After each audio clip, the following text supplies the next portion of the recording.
Donc bonsoir à toutes et à tous, merci d'être venus nombreux et nombreux chez Caribe ce soir. On est très heureux d'accueillir Christian Ingrao, qui est le premier véritable essayiste, et donc non pas romancier ou écrivain de fiction qu'on reçoit ici. Ça nous fait très plaisir parce qu'on suit depuis quelques années en fait le travail assez incroyable en fait qu'il fait. Donc je pense que beaucoup d'entre vous connaissent déjà Christian Ingrao. Donc c'est un historien qui est spécialisé sur une partie de l'histoire du nazisme, même pas l'intégralité de l'histoire du nazisme d'ailleurs, de façon très précise, qui donc a été pendant quelques années le directeur de l'Institut d'histoire du temps présent et qui continue à y travailler, à y être chercheur. Et ce soir, on va parler en fait principalement de son dernier ouvrage, donc qui s'appelle La promesse de l'Est, et dont le sous-titre est Espérance nazie et génocide 1939-1943, tout un programme en effet. Et on va en parler pour lui-même, et puis en le reliant probablement, parce que pour moi c'est vraiment la deuxième partie d'un diptyque difficile à séparer, même si tout l'effort a été fait pour que ce soit possible, avec Croire et détruire, donc qui est paru, lui, il y a maintenant 6 ans, si je ne me trompe. Ouais. Je sais plus, mais je pense que oui, ça vient être tourné en 2016, et donc il est paru en 2010, je crois. Ouais.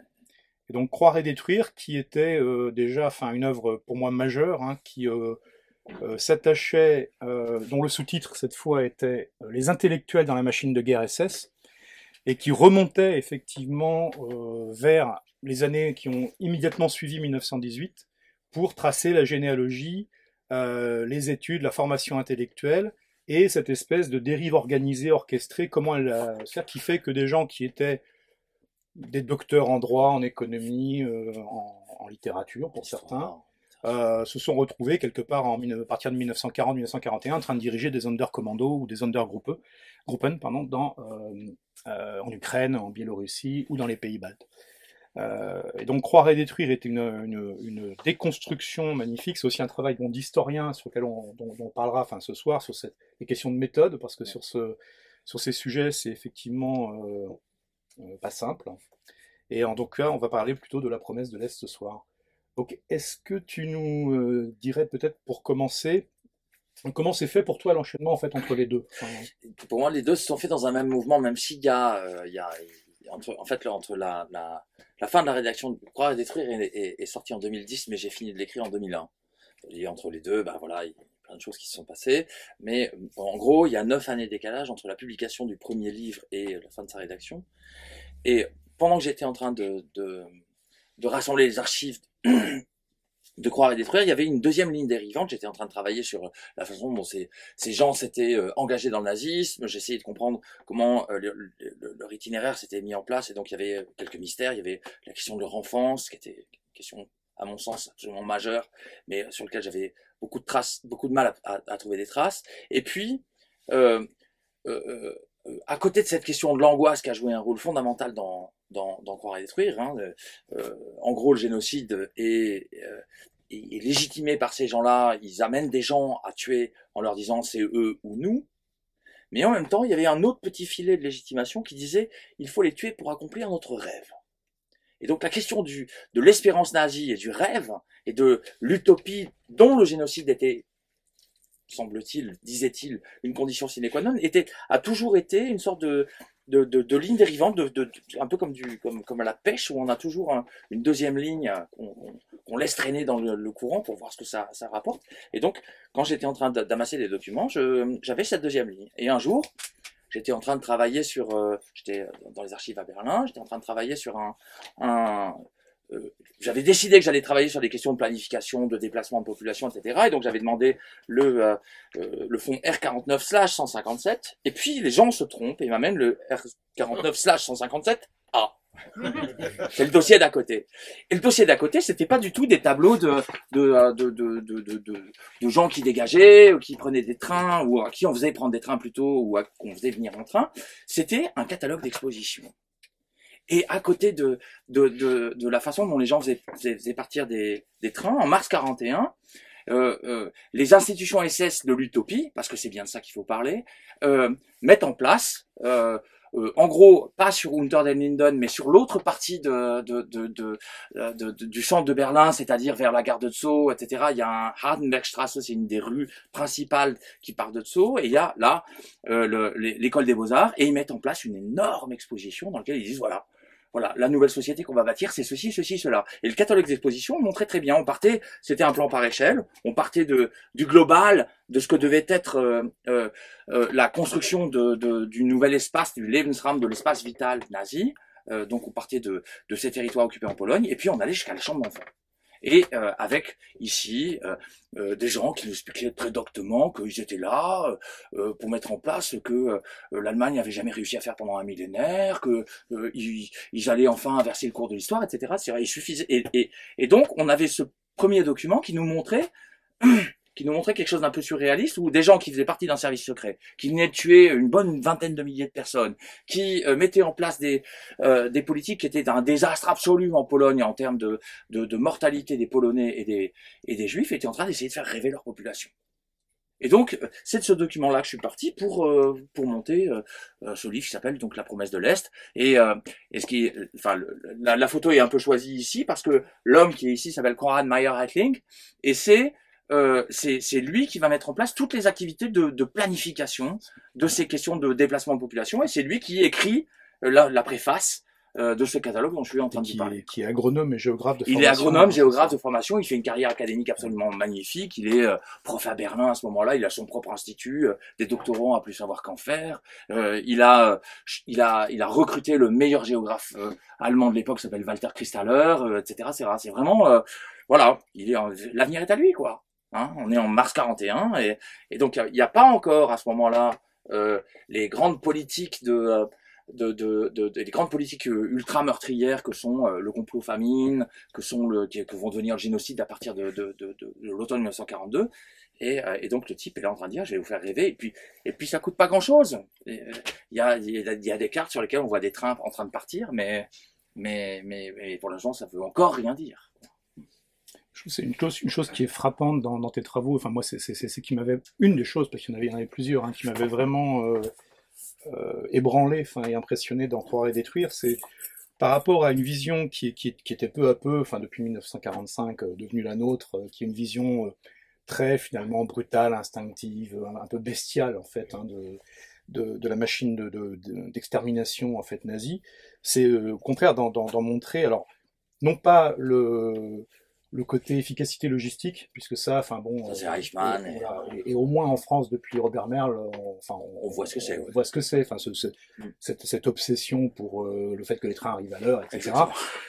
Mais c'était plutôt effectivement la prétention enracinée dans une idéologie extrêmement solide, en tout cas qui se donne les apparences d'une scientificité, cohérence interne, et ensuite de pratiquer, en tout cas au minimum de 1933 à 1940, en scientifique. Et c'est une des choses qu'on retrouve dans La promesse de l'Est. Je trouve ça très étonnant. Enfin, le moment où tu marques en fait quelque chose qui ne peut pas être une coïncidence, ou alors si c'en est une, c'est que le jour même quasiment de l'entrée en Pologne des troupes de la Wehrmacht, c'est le moment où est signée en fait la loi permettant d'euthanasier en fait c'est pas du tout les malades incurables. Bien sûr que c'est pas une coïncidence. Il y a un basculement à ce moment-là qui fait que ces gens étaient jusque-là dans.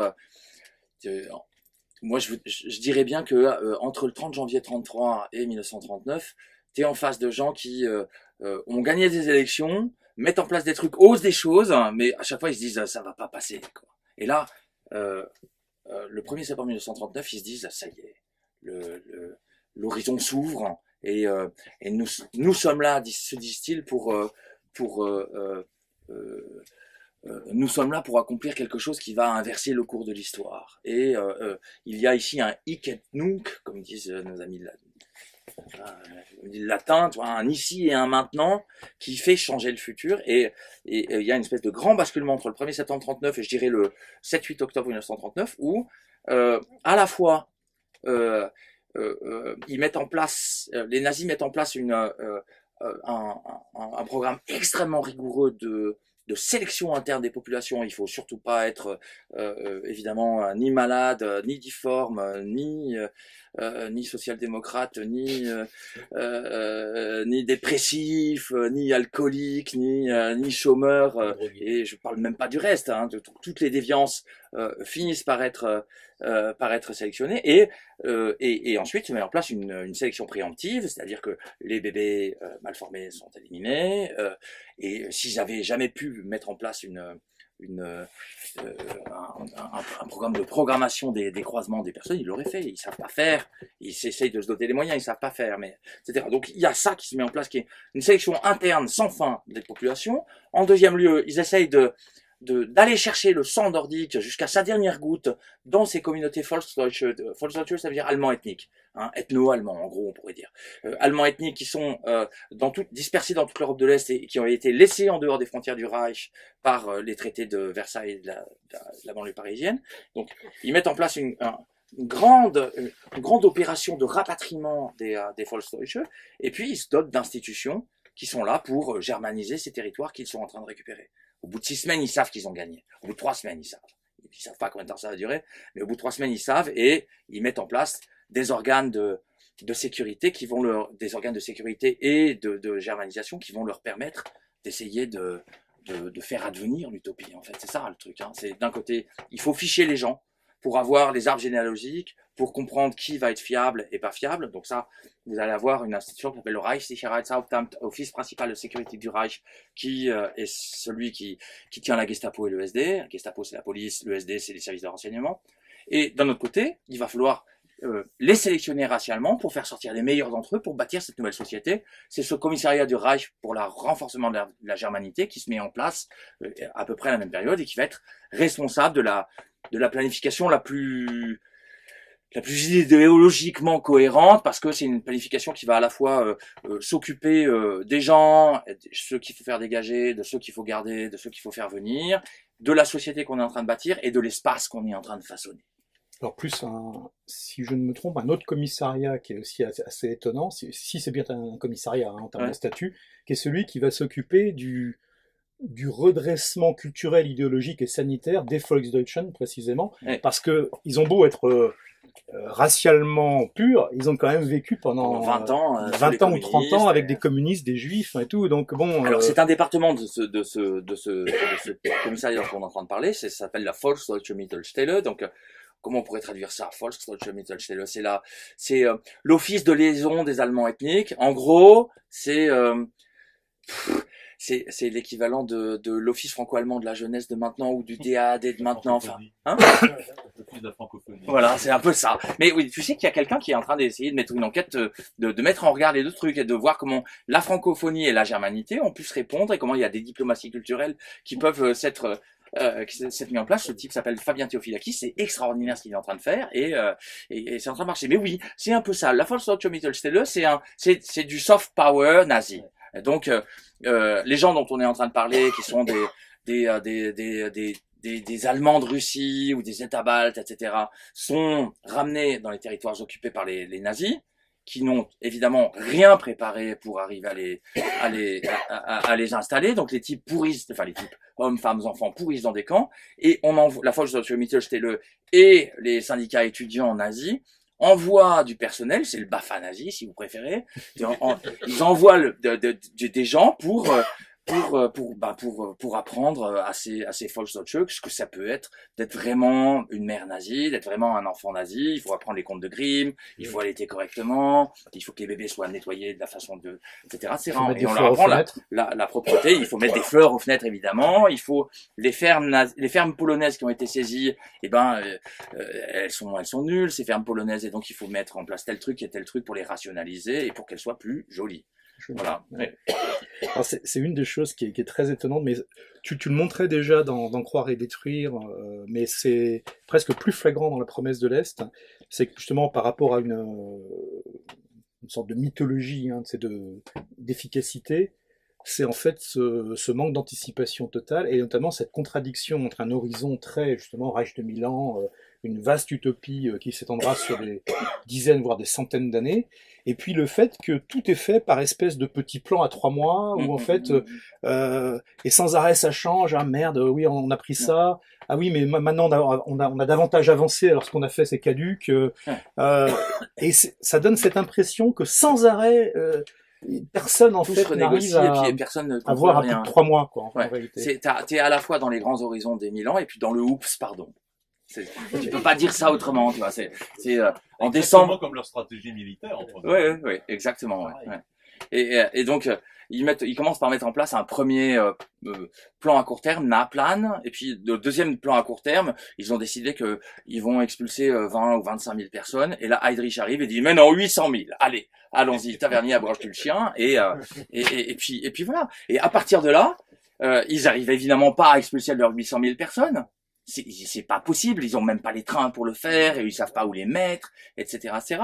Mais quand ils commencent à s'apercevoir que ça marche pas, ils se disent, bah d'accord, et ben ce qu'on va faire, c'est qu'on va en expulser 1 500 000. Et à chaque fois, il y a cette espèce de surenchère dans la difficulté qui fait que, à la fin, les plans de la fin 1942, c'est 27 millions de personnes qui doivent mourir, c'est 35 millions de personnes qui doivent partir quelque part, etc., etc. Et donc, et 8 millions de personnes qui ont le droit de rester. En gros, c'est ça qui se passe, si vous voulez. Et cette question de la radicalisation cumulative, qui est un concept qui a été inventé par un historien allemand qui s'appelle Hans Mommsen, elle marche très très bien dans ce truc-là. À chaque fois, ils ont un problème, et au lieu de se dire, ok, les objectifs étaient peut-être un peu trop radicaux, ils se disent, mais non, allons-y, quoi. On y va un peu plus. Et la question de la surenchère entre les institutions, elle est aussi très importante.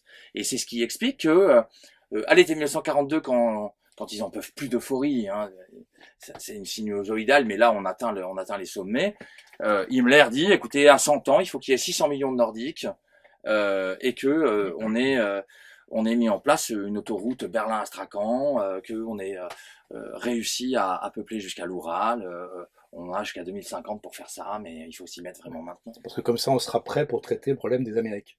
Le problème est de l'Asie. Tu vois, dans le discours, le truc, c'est qu'ils se disent, au moment de la grande confrontation avec l'Asie, il faudra qu'on en soit là.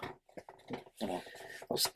Cette chose très curieuse également, mais qui apparaissait de façon flagrante, là encore, et je crois qu'il y a une très forte continuité. Il y a une forte continuité entre les deux livres. Les deux ont été conçus dans le même C'est cette espèce de concurrence assez délirante entre différents organismes. C'est-à-dire que sous le masque d'une rigueur, d'une organisation sans faille, en fait, et ce que tu montres en exploitant les archives, c'est le bordel total. C'est-à-dire que tout le monde se marche dessus, les trucs se dupliquent, il y a 3 ou 4 organismes chargés de la même chose. Exactement. Ouais, ça, c'est ce qu'on appelle la polycratie quand on étudie le nazisme. Il y a toute une génération d'historiens allemands qui ont essayé de comprendre ce qui est en train de se passer et qui montrent que les institutions nazies, ça marche comme un cancer. C'est-à-dire que ça crée de l'institution comme un cancer crée de la métastase, exactement. Et donc, évidemment, il y a toujours des micro-institutions qui se font concurrence. Il y a toujours la logique centrale contre la logique locale, et donc on se retrouve à la fin avec malgré tout une espèce d'institutions proliférantes qui vont toutes rivaliser de radicalité pour essayer de régler un problème. Il n'en reste pas moins que quand tu as dit ça, il faut aussi comprendre que la décision nazie fonctionne sur des établissements de consensus successifs. Ils ont beau toujours être en train de se vanner, de s'engueuler, etc., etc., ils sont quand même toujours d'accord pour fusiller. Toujours d'accord pour déporter, toujours d'accord pour vider les populations. Il y a un consensus pour dire que l'avenir, c'est la germanisation, et que la germanisation passe par des expulsions et une épuration ethnique massive. Ensuite, évidemment, tout le monde s'engueule sur c'est le deuxième pan du consensus. Tout le monde s'engueule sur la dimension et l'échelle sur laquelle on doit faire. L'échelle en 39, c'est des territoires, c'est en gros des régions. C'est en gros un territoire qui est équivalent à la Suisse. C'est quand même pas. Quand tu fais de l'épuration ethnique sur un truc comme ça, je dis pas que je veux le faire, mais je dis qu'on peut le faire. En juin 41, il y a un premier saut véritablement quantique, c'est en juin 41, l'invasion marche. Et donc, ils se disent, l'arc occidental de l'Union soviétique va devenir un endroit où on pourra germaniser. Et donc, ces territoires qui étaient des territoires périphériques au Lebensraum nazi deviennent le cœur. de l'Empire nazi. Et ainsi de suite. Et donc, en 1942, au moment où ils lancent l'offensive qui va finir à Stalingrad, les types se disent, on peut aller jusqu'à l'Oural. Mais ce qui est incroyable, c'est effectivement l'effet d'accélération et de vitesse qui là, fait vraiment se télescoper. C'est ce qui ressort. Hein, je trouve cette vision millénariste à long terme utopique et qui est en fait quand même de l'ordre du songe. Oui. Et en revanche, la truc, c'est que quand tu vois que juste après l'invasion de la Pologne, donc effectivement quand le succès est acquis au bout de 3 semaines, grosso modo, tout le monde, enfin ces différents organismes qui se marchent un peu dessus, mais sont tous en train de bosser sur un truc qui effectivement, bon, on va annexer 2 régions au Reich, et puis tout ce qui nous gêne, là, on va les mettre dans le gouvernement général de Pologne, donc à 50 km, quoi. Ça reste extrêmement modeste. Et quand tu sais que 18 mois plus tard, c'est bon, non, on va prendre finalement la Russie d'Europe, ça sera pas mal. Ouais. Tu te dis, mais il y a un truc qui dit comment analytiquement, si tu veux, il y a aucune courroie de rappel en fait sur ça. C'est ça qui est L'utopie, incroyable. c'est une drogue dure. Hein. C'est ça qui est incroyable. Les mecs c'est très difficile à Alors, dire de façon analytique. On voit aussi mais, de temps en temps que quand il y a effectivement quand les gens s'engueulent entre eux, hein, Ouais. avant de se réconcilier autour d'une bonne bière, parce que c'est souvent comme ça, hein, ouais. il y a le moment où on invoque Himmler ou on invoque Hitler. Ouais, Hein, exactement. Et la figure de récurrence, elle est là pour discuter, pour faire basculer. Et on voit très bien, il y a quelques moments. Il y a le premier moment, c'est septembre 39, Hitler intervient. Et puis après, on le voit pratiquement plus.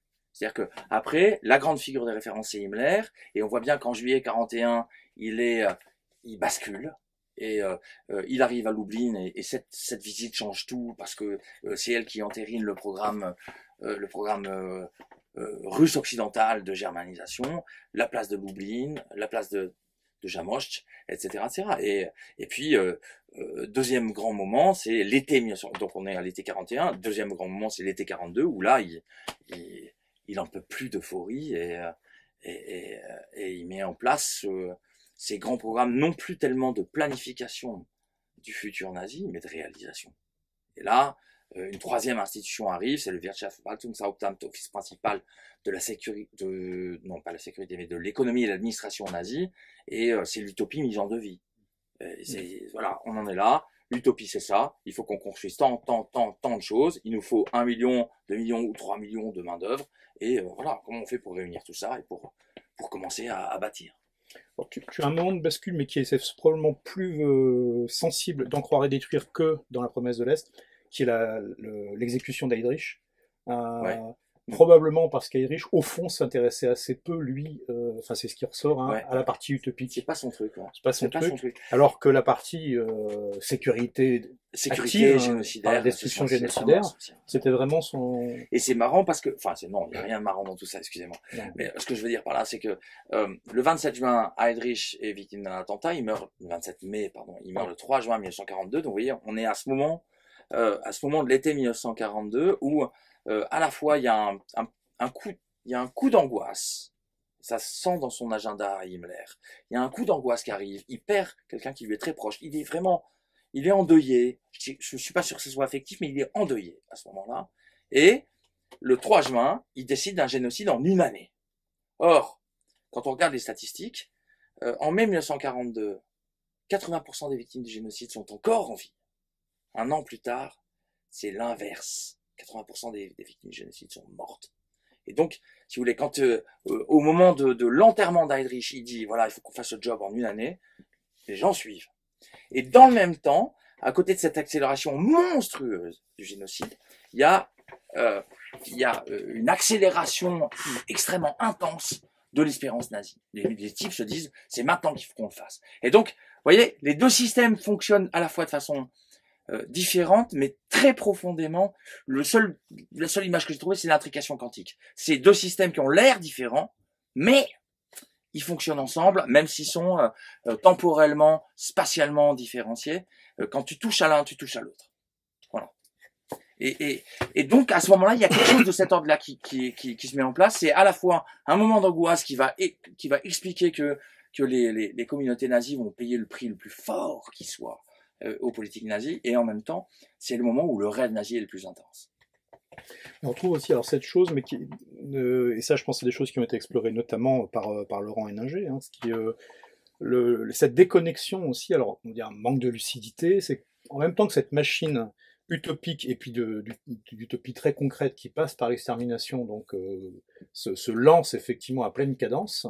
C'est également le moment où les revers militaires commencent à ne être difficiles à ignorer.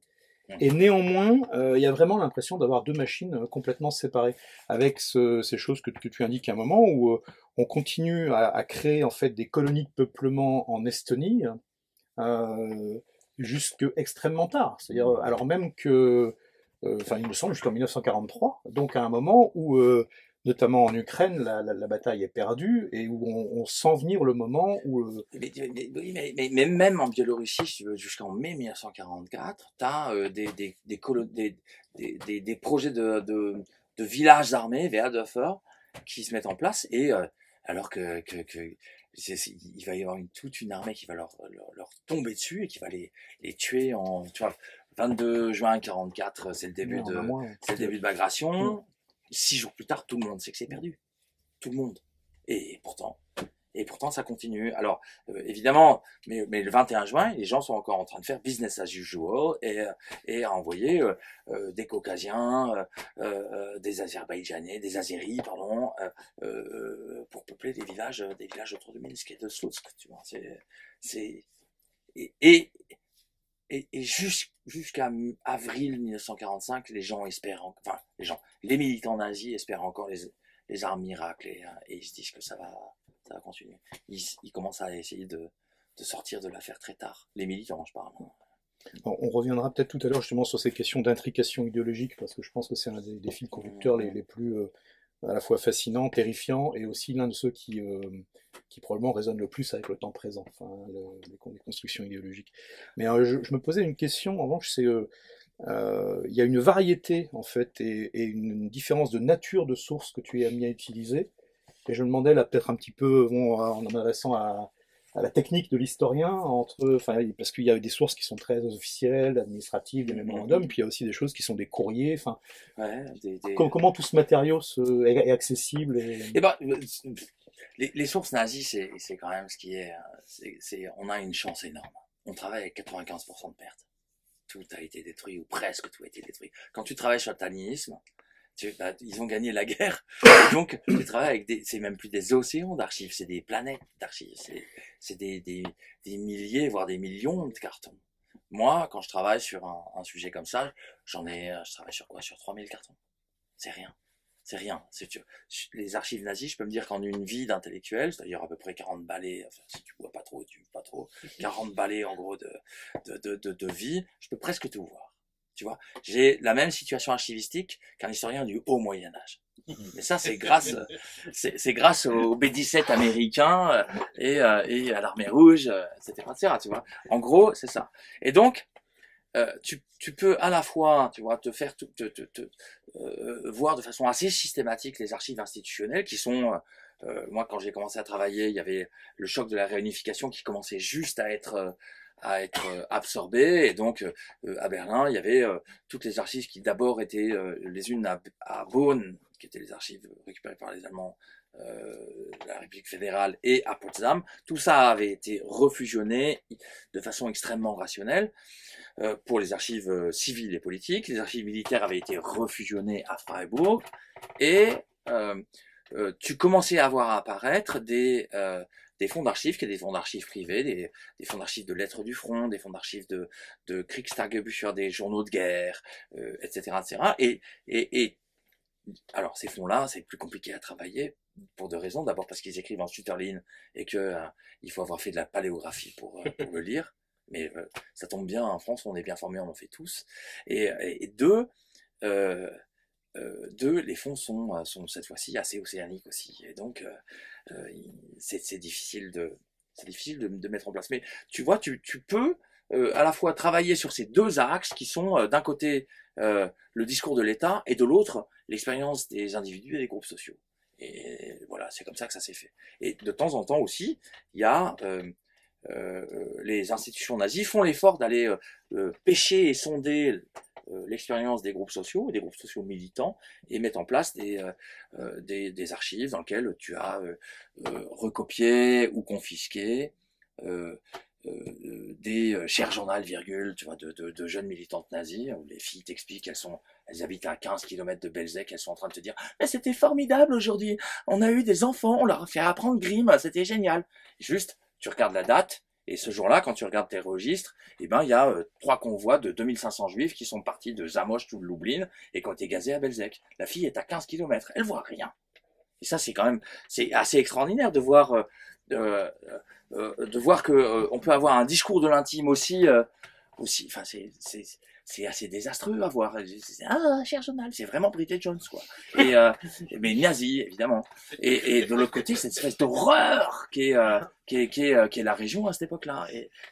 Et ça, on a la trace de tout ça. C'est ça qui est extraordinaire. Je trouve que c'est une chose qui apparaît beaucoup dans La Promesse de l'Est, alors peut-être parce que le sujet, justement, permet plus aisément ce grand écart que Croire et détruire, où là le but est assez affiché, alors qu'ici il est... Et ces gens, et il n'y a pas d'écriture de l'intime de ces intellectuels. C'est-à-dire que j'ai jamais trouvé cher journal, virgule, de Erich Erlinger ou Martin Sandberger. Il faut vraiment que ça soit des gamines ou des gamins de 19 ou 20 ans ou de 16 ans, etc., qui sont là en train de dire, mais c'est formidable. À 40, non, mais il y a vraiment ce côté où les personnes s'extasient, et en même temps avec ce côté légèrement dégoûté, quoi. Enfin ouais, ces villages là, baltes, abandonnés, où on va pouvoir enfin mettre des vrais gens, quoi. Enfin c'est vraiment atroce. Ces gens-là sont vraiment, ils ont aucune hygiène. C'est ça qui est terrible, c'est qu'à la fois les filles sont là en train de dire ah c'est formidable, et puis en même temps ça suinte de haine quand même. C'est vraiment, qu'est-ce qu'ils étaient crades. Hein, en même temps c'est ça, quoi. Et c'est pour ça qu'on n'est jamais non plus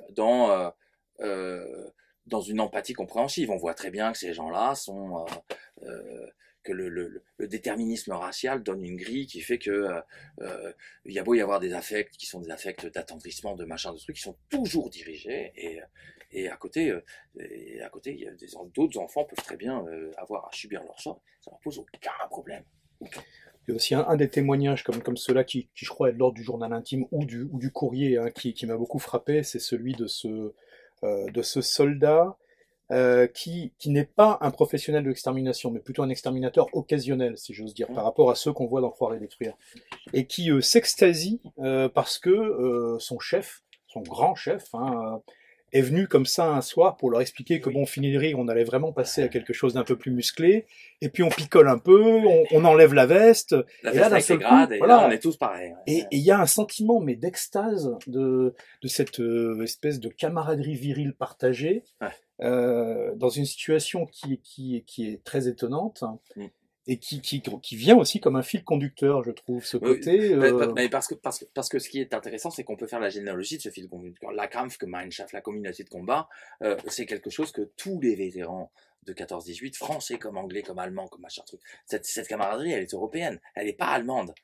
Mais elle revêt une déclinaison en Allemagne qui est extrêmement intéressante, et elle a une généalogie qui fait que en 1941, quand c'est le type qui parle est un joaillier plutôt vieux, le mec a 35 balais, il est pas là, enfin c'est pas un Rambo ou un Rambo nazi, donc le type est là, on l'a envoyé, il est joaillier, il est un peu comme les gens des hommes ordinaires de Christopher Browning, il est pas très nazi, il a été envoyé dans ses commandos de police, on leur a donné des tâches c'est à la fois en gros un gendarme mobile un peu brutal, plus brutal qu'un gendarme mobile, c'est un gendarme mobile un peu brutal, et en même temps à certains moments on lui demande de fusiller des gens, donc là il devient un meurtrier, mais avant que ça lui arrive il est là en train de faire des tâches qui sont des tâches de sécurisation, et puis un jour son chef arrive, il est beau, il est blond, il a un super uniforme, c'est Sandberger, il y a une photo ici là,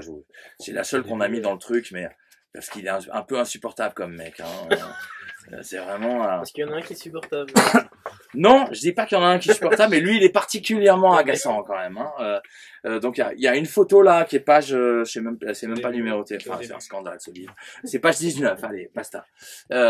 Et donc le type est là, il arrive, il a fait un truc hyper bien, il a traversé un lac sous le canon des canonnières russes, et il tombe sa veste, donc ça veut dire qu'il n'est plus officier et que tout le monde peut parler librement, et il explique aux gens que bah voilà, il va falloir les tuer pour accomplir leur rêve. Et il a cette légitimité-là parce que dans les 2 années précédentes, il était dans ces institutions qui étaient en train d'expulser des gens, d'en réinstaller, et de mettre en place ce Tausendjähriges Reich, ce grand Reich millénaire. Il était une des chevilles ouvrières du truc. Et les gens le savent en face. Le Joaillier dont on est en train de parler, qui est pas spécialement nazi, il sait ce qu'a fait son chef avant. Et c'est ça qui donne du poids à cette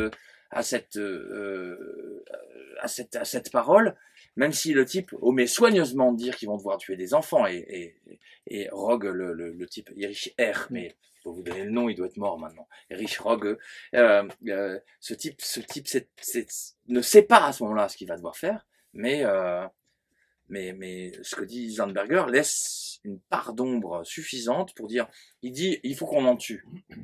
Mais il dit pas qu'il faut qui il faut tuer. Et donc, la porte ouverte le meurtre est racial, il n'est plus ni sécuritaire ni social, mais le meurtre est racial, et c'est un meurtre dont la motivation est maintenant d'accomplir le rêve, fait que tuer des enfants, ça devient envisageable. Et je crois que c'est une des choses qui a été frappante, c'est qu'effectivement par rapport à l'imagerie, et ça renvoie les chasseurs noirs, hein, comme je te l'avais dit, je ne l'ai pas lu, mais en fait je connais un petit peu ça, mais par rapport à un type de modèle où en fait l'exécution des tâches les plus violentes, les plus brutales, les plus génocidaires serait confiée effectivement à des repris de justice ou à des Untermenschen, justement. Soit des juifs, soit des slaves. Voilà. Hein. Mais dans ce cadre-là, où c'est au contraire finalement des gens qui sont légitimés par leur parcours intellectuel, par leur parcours en termes de diplôme, par leur parcours de travail de très haut niveau, dans l'organisation, dans le management, hein, vraiment des choses, qu'ensuite ce soit ces gens-là qui descendent sur le terrain pour dire bon les gars, on en est là, mais maintenant il faudrait qu'on en mette un coup. Un peu plus, ouais. Il va falloir. Il y a quand même quelque chose, je trouve, qui est autrement pernicieux, enfin, et plus fort, et qui a plus d'impact. On le voit sur des gens ordinaires, qui on peut le supposer. C'est un bandit en fait, ou un meurtrier condamné qui viendrait dire venez avec nous, on va faire ça. On va faire ça, les mecs disent non. Mais là, non, c'est un. Ouais. Et ce qui est très important, c'est qu'il faut dire aux gens qu'on le regrette de le faire. C'est-à-dire que ils ont toujours dire le Wenger comme le Botnier, comme machin, etc., etc. Ils sont toujours en train de dire c'est quand même difficile. Hein. On est placé devant une espèce de nécessité historique qui fait que et les gens le croient. Et donc la rhétorique déplorative et l'interdiction du plaisir à tuer fait aussi est un truc qui facilite le passage à l'acte. C'est au fond il y a une certaine, alors je sais pas si c'est quel statut on peut donner à ce truc-là, mais est-ce que c'est une fiction, est-ce que c'est un narratif, est-ce que c'est des éléments de langage, est-ce que c'est une vraie expérience? Ces types se disent, il faut qu'on le fasse, c'est nécessaire, c'est dégueulasse, on n'y prend pas de plaisir, c'est sacrificiel. C'est nous les victimes en fait, presque. C'est presque ça, mais en tout cas, ils sont les martyrs du truc. Peut-être pas les victimes, mais ils sont les martyrs. Ils se disent, on est en train d'y laisser notre, non pas peut-être notre psychisme, mais notre innocence. Et ça, c'est quelque chose qu'on voit ici. Et moi, je pense que c'est pas un hasard si on a mis ces historiens, ces sociologues, ces géographes, ces machins, ces juristes, ces économistes. Ce sont des gens qui sont formés à la rhétorique et ils savent trouver les mots pour dire les choses. Et je pense que sans qu'on puisse dire qu'il y a eu une stratégie développée par les ressources humaines nazies pour faire ça, dans tous les cas, il y a quelque chose de très empirique qui s'est mis en place et qui fait que ces gens se sont trouvés à cette place-là parce que. Mais tu l'avais bien montré aussi dans Croire et détruire qu'il y a, c'est toujours une des choses moi qui me fascine, c'est valable du nazisme, mais c'est valable aussi de mouvements qui sont réputés idéologiquement moins pernicieux, mais ça restera à voir dans l'histoire à long terme, mais qui sont la manière dont il n'y a pas besoin nécessairement d'un grand ordonnateur tout puissant qui justement a une stratégie pensée en amont. C'est que il y a une partie des choses qui se font naturellement à partir du moment où on accepte les prémices. Et la façon dont tu montrais, dont les universités qui ont été le plus facilement contaminées, si j'ose dire, et utilisées comme base de départ idéologique à partir de 1918 étaient les universités frontalières, donc de régions qui se sentaient, d'endroits où les étudiants, les professeurs se sentaient menacés, plus que ceux qui étaient dans le centre du Reich. Ceux qui étaient dans le centre du Reich, oui. Et ça, c'est quelque chose, si tu veux, qu'on retrouve dans plein d'autres phénomènes. C'est-à-dire que, tu vois, il y a un type qui s'appelle René Tavenot qui a écrit un article absolument magnifique sur le catholicisme, de frontières de catholicité, et qui te montre que le jansénisme, qui est tu vois, qui est un catholicisme, enfin, tout le monde connaît ça, mais un catholicisme vraiment sans aucune compromission, très proche des théories de la responsabilité des hommes et du salut par la foi, presque calviniste, un catholicisme presque calvinisme, et c'est ce catholicisme-là qui est opposé à l'espèce de frontière de protestantisme que connaît par exemple la Lorraine. Et là, c'est pareil. Le nazisme de frontière est toujours beaucoup plus radical, formulé que le nazisme d'un type de Hanovre, quoi. Puis là, le type, il voit pas de juifs. À Hanovre, il n'y a pas de communistes non plus. Il n'y a pas de slaves. Bon, il n'y a pas beaucoup de communistes quand même à Hanovre. C'est pas la Thuringe, c'est pas la Ruhr, c'est pas Bochum, etc., etc. Voilà. Et donc le type est censé pas en voir beaucoup, et donc on a des formes de nazisme qui sont quand même plus molles, je dirais. Plus cool. Le nazisme cool, c'est vrai que c'est un bon concept, Laurent. Le cas particulier de la Prusse orientale et l'université de Königsberg. Et Königsberg, c'est vraiment l'université frontalière où là, c'est le complexe occisional à 200%. Exactement. Leipzig, c'est pareil. Köln, c'est pareil à cause de la présence française et rhénane. Hambourg, ouais. Hambourg un peu parce qu'il y a la présence maritime anglaise. Etc. Et puis les facs du sud de l'Allemagne, Tübingen, Stuttgart, etc. Où là on est dans un nazisme qui est à la fois en contact avec l'Autriche et avec la présence française et suisse et italienne, et qui fait que c'est des pépinières d'intellectuels nazis. Ouais. Alors, j'avais trouvé aussi intéressant parce qu'on le retrouve ce côté. Après il y a des mécanismes là pour le coup qui sont assez managériaux, hein, et j'emploie le terme à dessein, hein, de création de l'adhésion, de formation du consensus, du fait que les gens à un moment vont être mouillés, et c'est évidemment jamais présenté comme ça, mais il y a vraiment le fait, c'était flagrant d'en croire et détruire, dans la façon de sélectionner comme une sorte vraiment de test, hein, de quelque chose qu'il faut avoir sur son CV à un moment si on veut avancer dans la hiérarchie, qui est d'avoir dirigé un Sonderkommando. Il faut. Alors, moi, je ne sais pas s'il y avait de la question de la compromission parce que je ne les vois pas penser la chose en termes de culpabilité. Mais c'est un rite d'initiation que d'être capable de s'impliquer jusque dans l'expérience corporelle du massacre au service de la cause. C'est ça qui a l'air de se jouer. Ils se sentent pas coupables de le faire. Et c'est dégueulasse, mais c'est pas coupable. Tuer des enfants, c'est horrible. Etc. Mais c'est une nécessité absolue et ça dépasse la question de la culpabilité. Et si tu n'arrives pas à le faire, si les gens échouent, il y a des cas d'effondrement, de dépression nerveuse, etc., etc.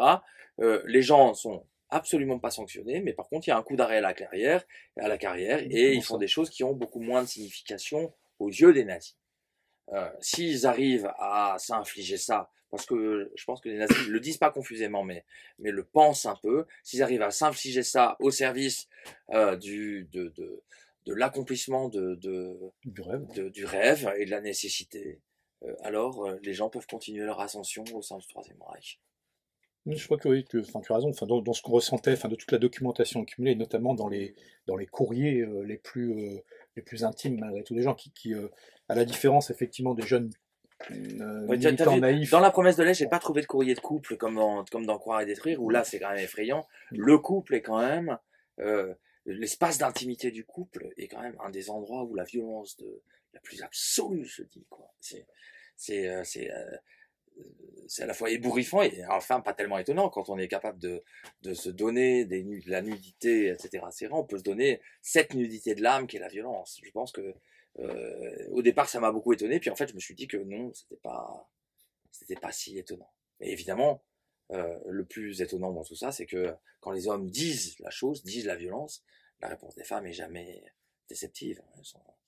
Je dis pas qu'elle est encourageante, mais en tout cas elles acceptent et intègrent La l'expérience nécessité, oui. Enfin, l'expérience de leurs armes.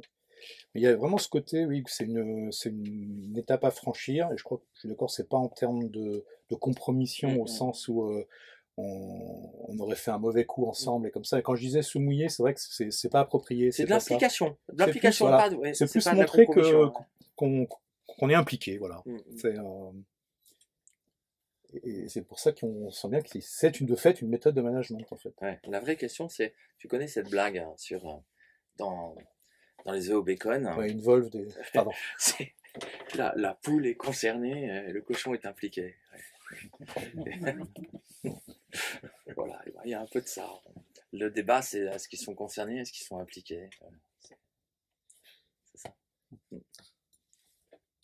Alors, il y a une phase que tu explores un petit peu moins, qui est effectivement, enfin, bon, c'est la deuxième partie, et puis c'est le moment du repli, en fait, hein, du Oui, parce que la question, la question c'est quand est-ce que le rêve s'arrête?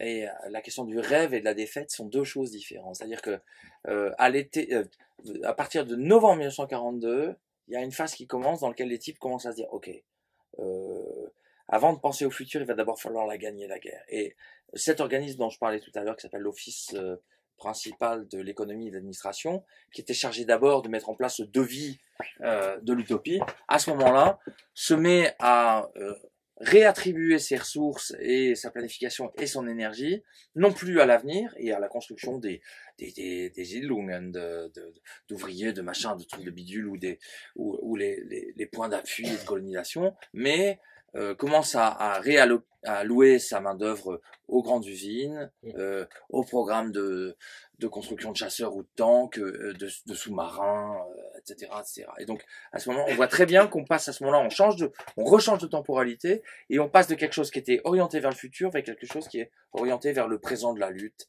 vers l'ici et le maintenant.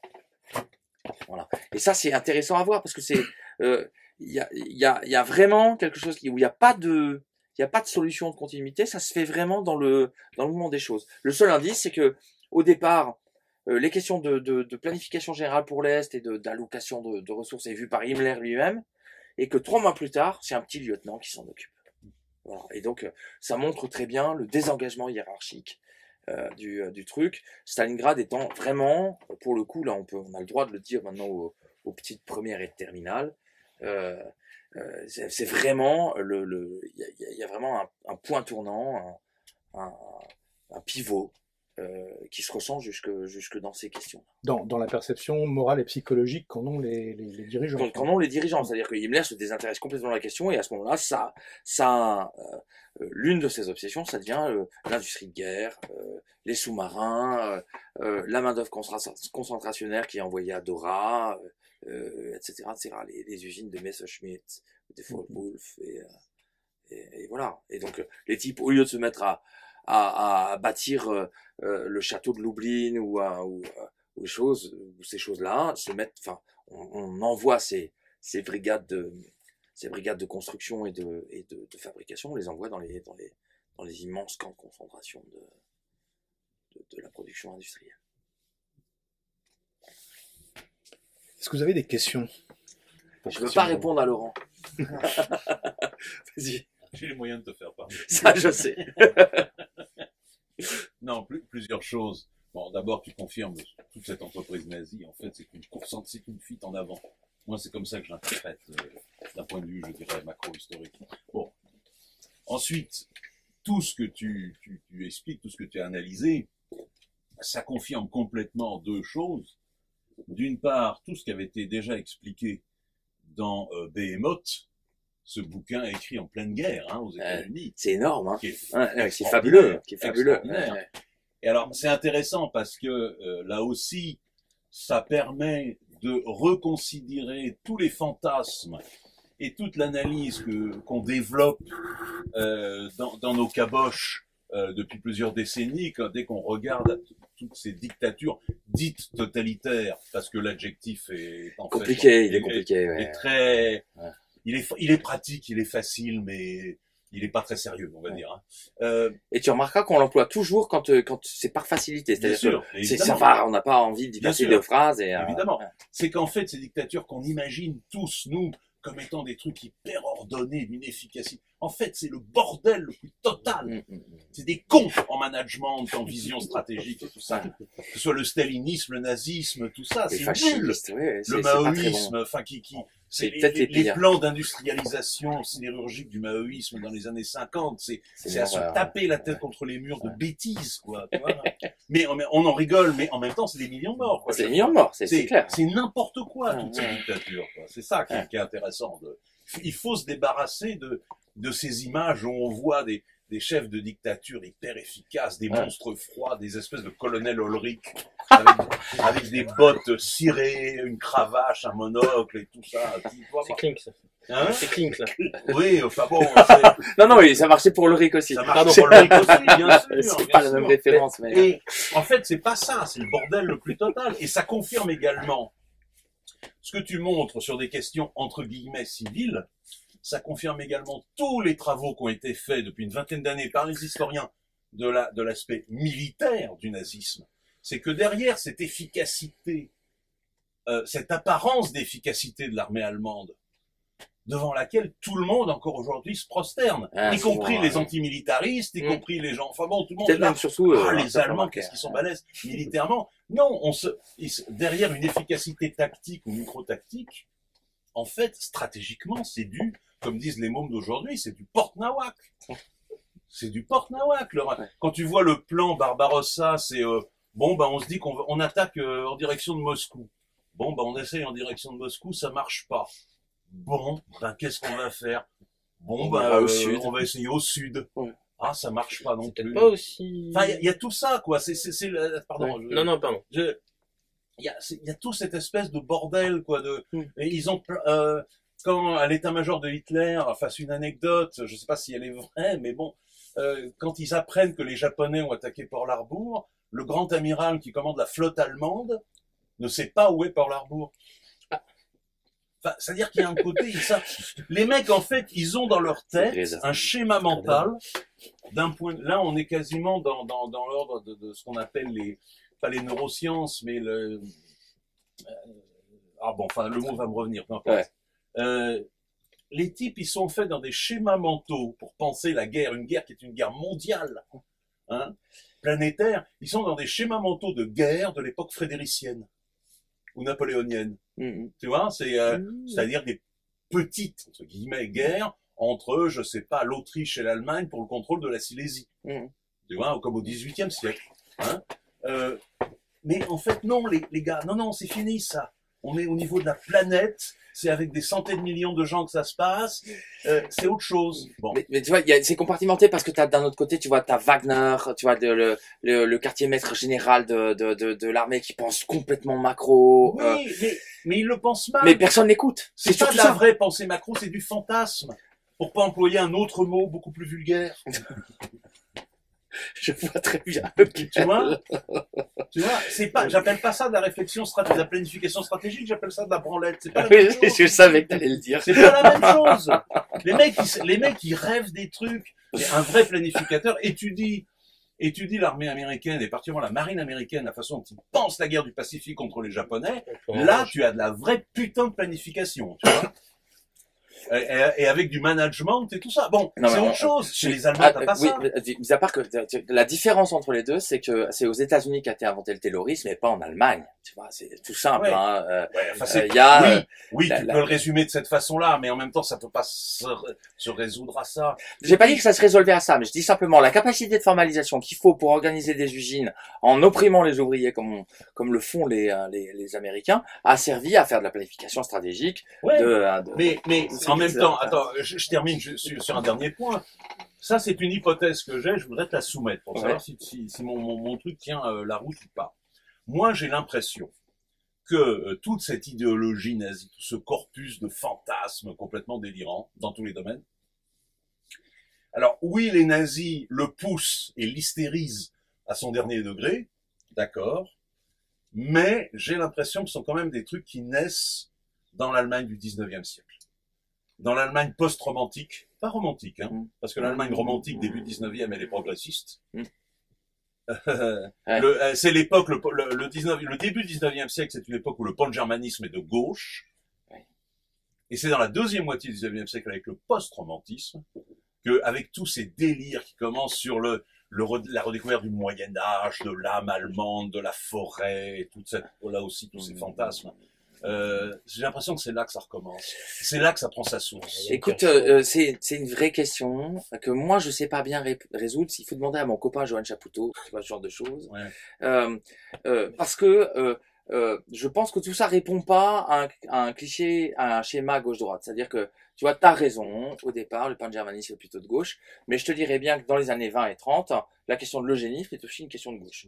Et donc on va finir par faire Ernst Nolte qui disait, mais écoutez, dans national-socialiste, j'entends pas national, j'entends socialiste. Et ça, c'est quand même détestable. Pas déconner. Donc, tu vois, tout ça transcende quand même vachement la question du droite-gauche et la question des généalogies intellectuelles. Je sais pas bien faire. Je comprends très bien ce que tu es en train de dire. Je te dis simplement le débat, il faut qu'il s'ouvre et je pense que c'est pas avec moi qu'il faut l'avoir. Moi, je reste quand même très lié. Je suis un 20e absolu et donc j'ai du mal à remonter plus loin parce que j'ai du mal à montrer j'ai du mal à montrer les enchaînements sociaux. C'est-à-dire que tu vois, quand tu mets en place des généalogies, moi j'ai besoin qu'il y ait derrière une histoire sociale de la diffusion des choses. Et ça, je sais pas faire. Voilà. On va donner la parole. Attends, juste une chose, je voulais juste ajouter un point, c'est que par rapport à ce que tu disais sur ces zones un peu mouvantes, il y a un des points que tu as mentionné au début qui est flagrant. On avait reçu ici il y a 2 ans à peu près un écrivain américain, qui est un écrivain de fiction, qui s'appelle Steve Tomazula, et qui a écrit un livre qui s'appelle Ligatura, qui a été traduit en français il y a 2 ans, qui est assez incroyable. Et en fait, la différence entre l'eugénisme franco-américain des années 1920-1925 et l'eugénisme allemand, en fait, qui est à l'œuvre dans le rêve, est beaucoup plus ténue que ce qu'on pense généralement. C'est que il n'y a pas une différence radicale en réalité entre les différentes écoles de pensée américaines sur ce que doit être l'hygiène sociale et ensuite l'hygiène. On parle de médecins. On parle de médecins comme Armand Carrel, etc. Je suis qu'un novice. Non, mais c'est 2 choses différentes. Chamberdin, d'un côté, c'est quelqu'un qui est plutôt un publiciste, plutôt un essayiste, je suis désolé, etc. Qu'un médecin. Là, Armand Carrel, c'est un médecin, le mec, c'est l'équivalent du CNRS allemand, la Kaiser. Oui, mais ça fait partie de cette chose du 19e, là, de la fin du 19e, où l'eugénisme naît, quoi, quelque part. Avec le darwinisme social, enfin. Oui, je vois bien je vois bien ce que vous voulez dire, mais vous avez d'un côté des gens qui se disent qui sont des préoccupations sociales, qui sont pas très très loin de l'arène politique, et vous avez d'un autre côté des gens qui sont dans le laboratoire point barre et qui vous disent moi ce qui m'intéresse c'est la dolicocéphalie, moi ce que je fais c'est du quantitatif et ils mesurent des crânes quoi. Vous voyez c'est 2 schémas différents. C'est français ce truc-là. C'est pas que français, c'est européen, et c'est à gauche, hein, souvent à gauche. Vous vouliez dire quelque chose? Oui, alors je voulais dire justement à propos de la remarque que vous faisiez sur l'influence de l'Amérique. Il y a le bouquin d'Adam Tooze. C'est génial, ouais, c'est extrêmement fort. Qui aborde justement ça. Tu l'as lu? L'influence de. Non, c'est la destruction. Salary of Destruction, ouais, c'est. L'influence en fait de l'Amérique dans la migration des idées, et notamment des idées dans le management. Et il y a tout un passage justement aussi sur ce que vous dites sur le côté chaotique. Au moment où il explique que, grosso modo, l'élection de l'Autriche, c'est un hold-up. Parce que le Reich n'a plus de fric, ils ont un projet immense de faire une immense marine. C'est pas tous qui a inventé ça, mais c'est pas tous qui a inventé ça. C'est les historiens marxistes britanniques, c'est Tim Mason qui a inventé ça, et donc tous reprend ça. Mais Adam, il est diablement intelligent et il a réussi à la fois, tu vois, à articuler l'histoire sociale et économique du nazisme à la brite. Et en même temps, tout un travail hyper novateur sur les questions de production de guerre, de management, etc. Le salaire de la destruction, c'est vraiment un livre hyper intéressant. Sinon, quelle est l'influence sur votre travail de Godsally, notamment les architectes? C'est fondamental. Fondamental. Godsally, pour moi, c'est un historien extraordinaire parce que il a, vous savez très bien, on a tous été complètement sidérés par la surréaction de la guerre de Yougoslavie dans nos oreilles, et tous les gens du nazisme, quand là, au bout de 2 bières, tout le monde vous dit oui, moi je travaille sur le nazisme pour que ça se reproduise pas, etc., etc. Et puis Omar Ska, prier d'or, machin truc, les images sont en train de nous dire, ben voilà, il est en train de se passer quelque chose en Europe qui est de l'ordre de la résurrection de la violence de guerre, et les historiens péclotent complètement, disent rien, etc., etc. Et Gossali, c'est un des seuls qui dit, ok, il y a quelque chose qui est en train de se passer, on va essayer de comprendre quelque chose, et qui met en place un programme. Il demande un gros financement allemand je pense justement de la DFG, disant on va essayer de travailler sur la question de l'histoire des déplacements de population sur tout le XXe siècle pour essayer de voir si ce qui est en train de se passer en Yougoslavie a pas des racines quelque part, et si la question de la logistique de l'épuration ethnique, elle a pas ses racines. Et donc le programme échoue, évidemment. Tu peux pas en 5 ans découvrir complètement toutes ces questions. Et à ce moment-là, il réduit son interrogation sur la question des déplacements de population entre 1939 et 1945, et naît ce livre de génie qui est Völkerverschiebung, Endlösung, Völkerverschiebung der Juden, der Mord an den europäischen Juden. En gros, la solution finale est la question de l'expulsion des peuples et du meurtre des Juifs, et dans lequel il met en place la première interprétation d'articulation des politiques d'expulsion des personnes, juifs et polonais, et la mise en place du génocide. C'est relié aux idées de Zygmunt Bauman, notamment lorsqu'il avait fait son texte sur... Bauman, le problème de Bauman, c'est que c'est quelqu'un qui est pas très ancré dans les pratiques.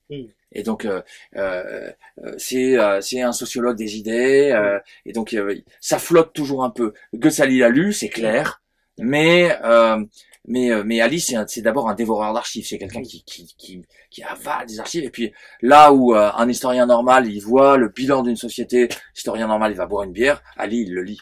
C'est la différence, quoi. Et il sait lire un bilan il sait lire des chiffres, quoi. Et Goetz, c'est un type extraordinaire. Mais il arrive à lire des archives que personne d'autre arrive à lire, quoi.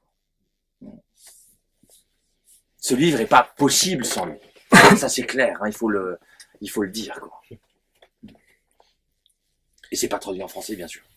Voilà. Les architectes du génocide, ça doit l'être, je pense, maintenant. Oui, mais le vrai livre, le vrai bon livre de Gossali s'appelle donc La solution finale, et personne ne l'a traduit. Et c'est marrant parce que c'est un vrai livre de Defricher, c'est-à-dire que vous avez de 39 à l'été 1940, les chapitres sont hyper narratifs, très très bons, avec des vraies chronologies, etc.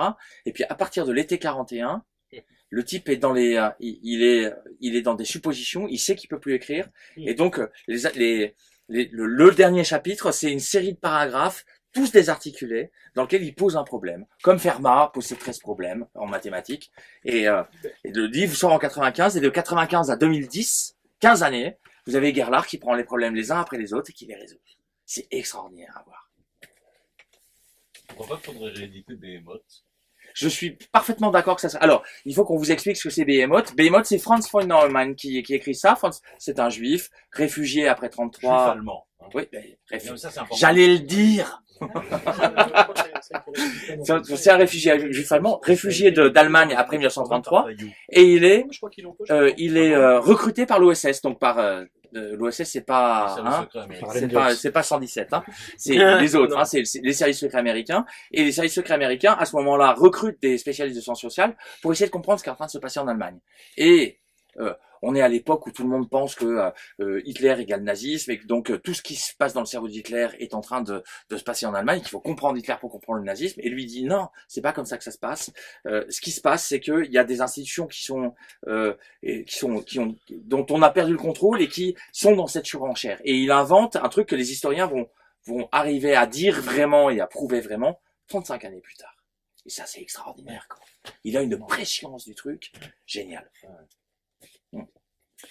Bon, comme leur tourne peu à peu, je vous propose que... Comme le monstre biblique. Behemoth, c'est un monstre biblique. Oui. Voilà, donc. Il me semble que c'était hérédité. Ah ouais. Alors, comme leur tourne, je vous propose on va s'arrêter. N'hésitez pas à poursuivre en fait la conversation autour d'un verre ou de plusieurs. Hein, je pense que Christian là. Alors, n'hésitez pas, si vous les avez pas déjà en plusieurs exemplaires, à compléter vos collections et à les faire dédicacer. Je pense que, c'est manifeste. ceux d'entre vous qui connaissent ces livres, je pense, sont d'accord avec moi, et les autres, j'espère que vous vous laisserez tenter. C'est des livres d'histoire qui sont de fabuleuses leçons, en fait, d'histoire en action, sur comment on s'y prend pour faire parler les archives et les faits, essayer de faire vraiment parler justement ces choses-là. Et c'est aussi des choses qui résonnent terriblement, parce que c'est des constructions où à chaque fois l'idéologie et la manière dont elle s'empare en fait de choses très concrètes et parlantes qui sans se dire qu'il faut connaître le passé pour empêcher qu'il se reproduise la deuxième fois, en plus sous forme de farce, mais qui sont quand même particulièrement précieux, à mon avis, pour comprendre beaucoup de choses du temps présent, quoi qu'il en soit. Donc vraiment, n'hésitez pas, je pense que c'est des livres qui sont des livres importants, en fait. Merci beaucoup. Merci à toi, Christian. Enfin, Merci.